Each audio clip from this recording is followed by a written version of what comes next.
आजचा दिवस हा प्रत्येकासाठी अतिशय महत्त्वाचा आहे, कारण राज्यातील 29 शहरांमध्ये आज लोकशाहीचा उत्सव आहे।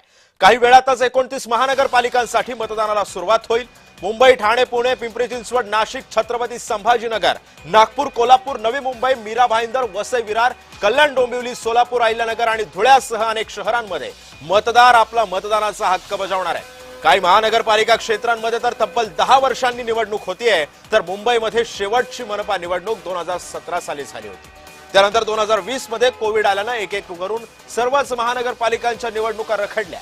यामध्ये भर म्हणजे ओबीसी आरक्षणाचा मुद्दा कोर्टात गेला, त्यामुळे निवडणुकांना अधिकच उशीर झाला।